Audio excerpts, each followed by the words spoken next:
And the Antichrist Dajjal was a mixture of my own life experience plus the research that I've gone into. I mean, the world's a messed up place. There's a lot of evil going on, and jinn are real, reptilians, jinn are real. I mean, the whole. I mentioned in the series an experience that I had as a child where have you guys watched the whole series? Oh yeah. I haven't gotten through the whole thing, and you know why? It's interesting. Is because I don't know why, but when I first found some of your videos like about a year ago, or I think I saw 3 episodes, and they were just, I don't know, I must have hit the darkest, ugliest pieces, and I just I could not swallow it, honestly. But then we had to do this interview, so she's like, you got to watch some of it. So I started from part 1, and I got to 150, and I loved it. I was like, why did I see the 3 darkest pieces that just chased me away? Because this is brilliant, So I intend to finish it. Genius. Haven't gotten through it yet, but okay, go on.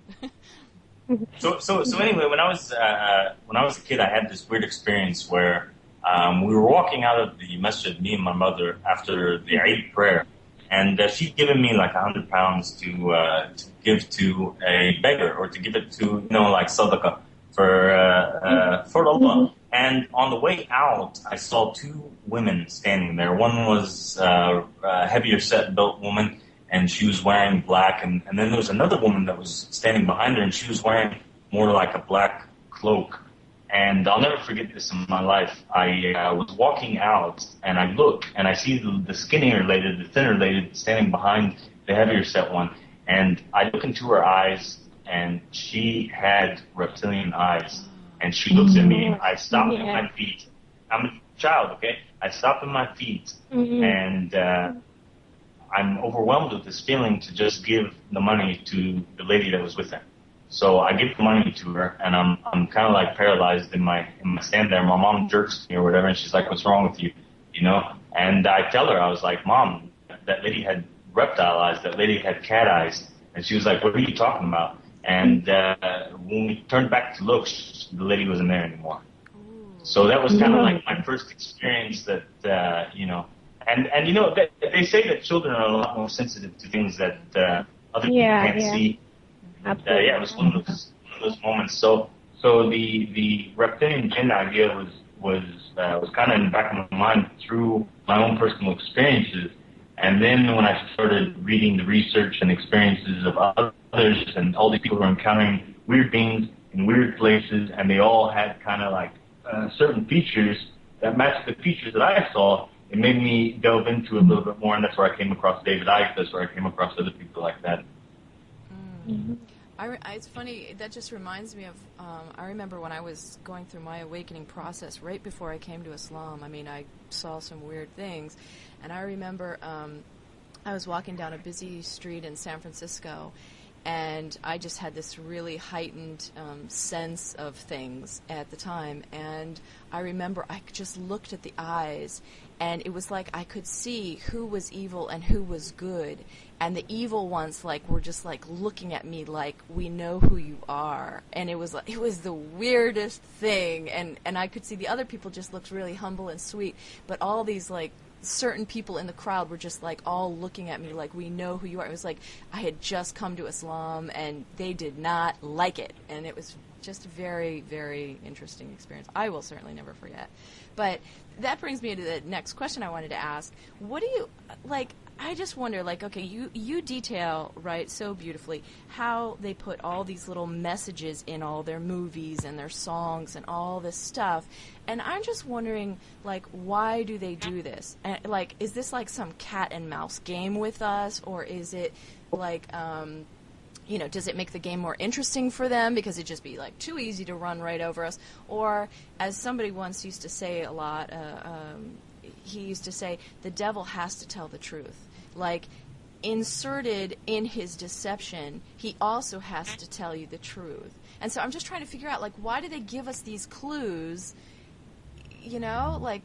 Is it to make a joke out of us, or is it, I just don't know. Is it they have some sort of contract with Allah that they have to do that to be totally fair? I'm totally clueless.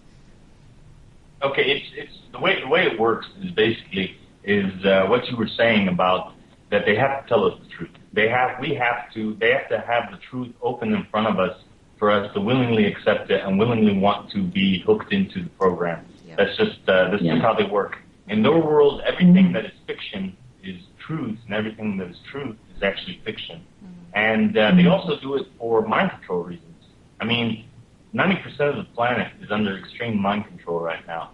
And they program you with certain ideas, certain thoughts, certain ways of acting, et cetera, and they implant into these films and these shows, and especially children's shows, these triggers, these little triggers to where if you were to hear the phrase or see the shape or whatever later on, it would subconsciously push a button inside you to make you act a certain way, even though you're not even aware of what is going on. So it's pretty dark. And see that's how really the darkness began to emerge for me when I was involved in I was training under a lady who worked for HBO to be a film director, and I was involved in film school and such, and I was making good connections. We were working on documentaries that were supposed to be on. Yeah. So through my contacts with these people, through meeting Patton Oswalt, through meeting all these famous people, I began to realize that on a certain level, they were aware of exactly what they were doing. And when they would explain, of course, in the beginning, they didn't tell me the full truth behind, why they were putting these certain images, such. But when I began to realize, it really brought me down to a dark point in my life. I was going to say something, now I just lost my train of thought. All right. Sorry. Go on. Nimra, I think you had a question. Yeah. Oh, well.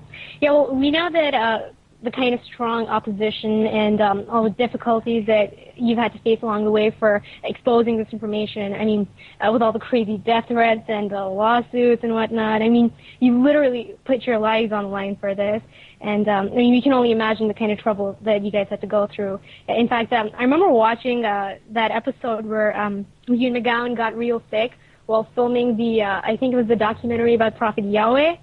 And yeah, and oh my God, that was some creepy stuff. That really freaked me out. So, you guys that wasn't as creepy as what happened that I left out. The stuff that happened that I left out. See, when we were filming the Prophet Yahweh documentary, and here's something I'll tell you guys that really not a whole lot of people know about. But and I didn't put it into the Antichrist Dajjal documentary just because at the time I didn't even know how to fit it in. It was so awkward and weird. But so we're going out to make this documentary, right, about Prophet Yahweh and this UFO cult and aliens and all these things. And we're out there and we're filming, right? And one night, the night that Joe McGowan started feeling really ill and stuff, and I was having this nosebleed, like, rewind a couple hours before that happened. We'd gotten into this big fight with Prophet Yahweh. And the documentary is almost off and stuff, and it was kind of a long story. But as I was going home that night, and Prophet Yahweh had already warned us and threatened us in a way. We were walking around in Las Vegas, okay, and all of a sudden we find that Joe McGowan disappeared from with us, and then after that, the other guy that was with us just seemed to kind of disappear and got lost. Like, we're walking around and stuff, all of a sudden we turn around, we don't see him there. Maybe they just went back to the hotel, maybe they went to grab something to eat, we don't know what's going on. Until the third guy left, and it's four of us. And then what happened to me was I just completely black out.